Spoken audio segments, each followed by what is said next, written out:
Hey everyone, welcome back to the channel. If you're new here, make sure to hit subscribe so you never miss the new stories we share. Let's begin. I was late. Not just running behind late. I was catastrophically, career-endingly late. The kind of late where your phone has 17 missed calls and your assistant has stopped texting because she's already given up on you. The investor meeting in downtown Chicago was supposed to start at 9. It was 8:47, and I was still stuck in the parking garage of my apartment building, fumbling with keys that didn't want to cooperate.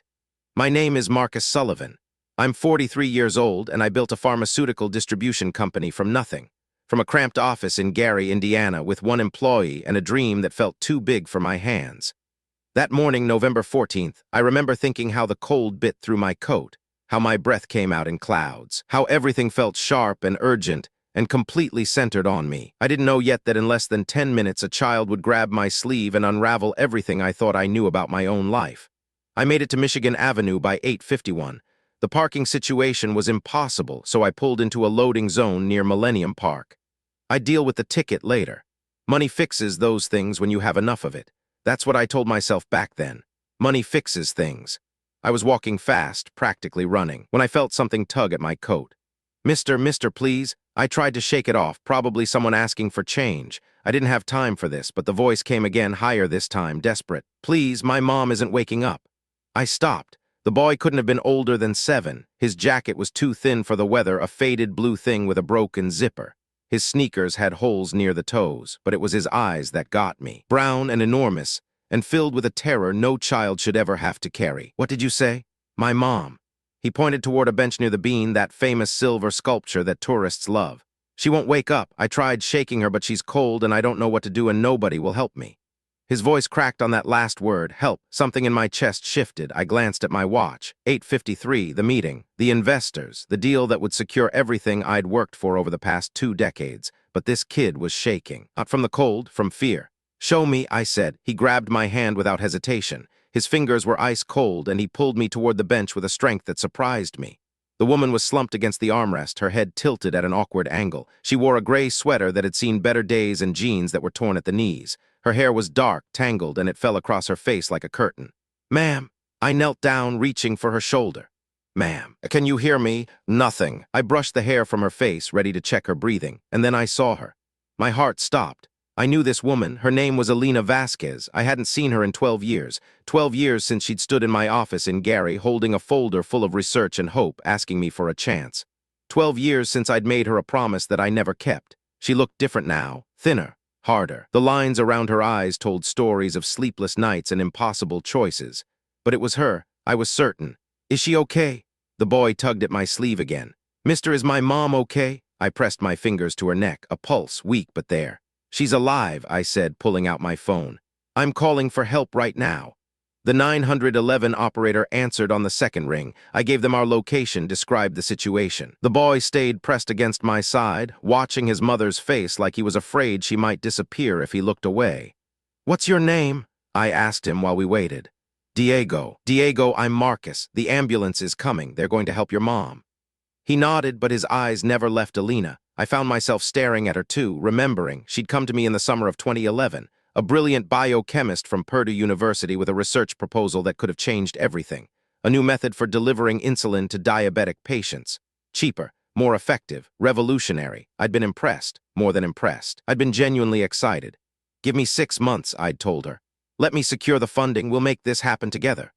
She'd believed me. I remember how her face lit up, how she thanked me like I'd already done something worthy of gratitude. But then the market shifted. A competitor made a move and I had to pivot. The safe investment won, the sure thing. Alina's research got pushed to the back burner and then off the stove entirely. I never called her. I told myself I would. Every week I'd think about it. I'd pull up her number and then find a reason to wait. Eventually I stopped thinking about it at all. The ambulance arrived 7 minutes later. The paramedics moved efficiently, loading Alina onto a stretcher while Diego held onto my hand like I was the only solid thing in his world. Is she going to die?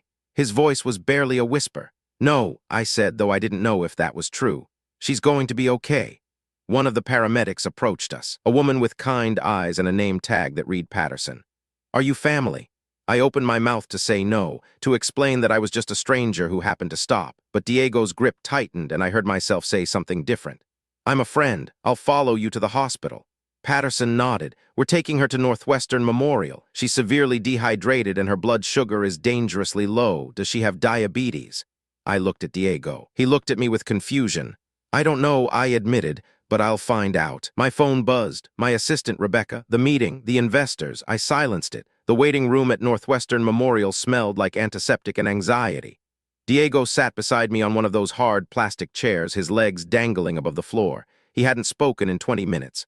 I bought him a hot chocolate from the vending machine. He held it between his hands but didn't drink. She gets tired sometimes, he finally said. She works a lot. Where does she work? The restaurant, the one on Clark Street. She washes dishes at night. He paused. She used to do other stuff, science stuff, but that was before.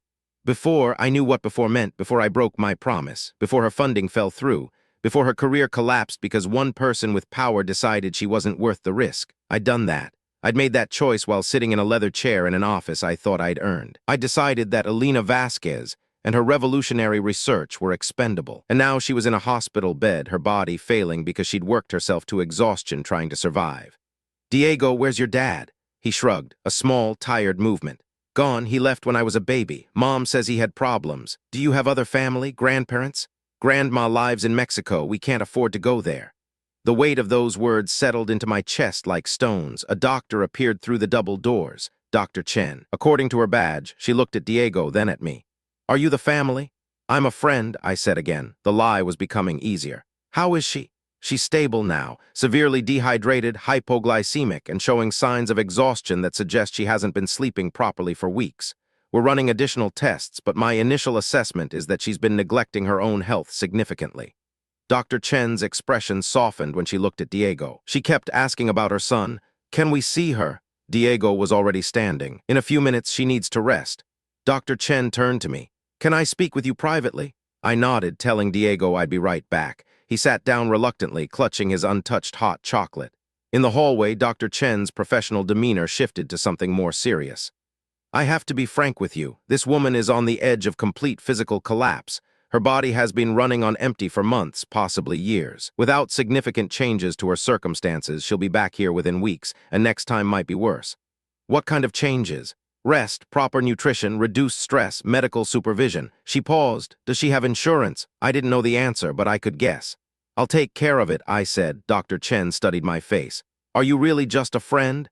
I thought about that question, about what friendship meant, about what I owed this woman I'd abandoned. I'm trying to be. Elena woke up an hour later. When Diego rushed to her bedside, she started crying immediately, pulling him close with arms that trembled from weakness. I stood in the doorway, feeling like an intruder. She noticed me eventually. Our eyes met across the room, and I watched recognition dawn on her face. It was followed quickly by something else, something that looked like disappointment. Marcus Sullivan. Her voice was hoarse. I must be dreaming. Mom, he helped us, Diego said. He called the ambulance. Did he? Elena's gaze never left mine. That's very kind of him. I deserved that coldness. I deserved every ounce of it. I need to talk to you, I said. When you're feeling stronger. I'm feeling fine now. She sat up slightly, wincing. Diego, can you go ask the nurse for some juice? He hesitated, looking between us, sensing the tension without understanding it. It's okay, she assured him. I'm not going anywhere. Once he was gone, Elena's composure cracked. Her eyes glistened with tears she refused to let fall. 12 years, Marcus, 12 years, and you never once called. I waited by that phone for months. I know. Do you know what happened to me? Do you know what your silence cost? Her voice rose, then broke. I lost my grant funding. No one would touch my research after that. You were supposed to be my champion, and when you went quiet, everyone assumed something was wrong with my work.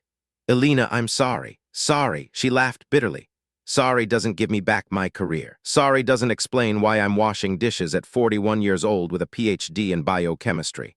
I moved closer, pulling a chair next to her bed. You're right. Sorry isn't enough, but I'm here now and I want to help. Help. She repeated the word like it was a foreign language. I don't need your charity, Marcus. I don't need some rich man swooping in to ease his guilty conscience. This isn't about my conscience. This is about what's right. I broke a promise to you. I cost you something precious, and whether you want my help or not, I'm not walking away this time. Elena stared at me. I could see the war happening behind her eyes. Pride versus desperation. Resentment versus exhaustion. Why now? She whispered.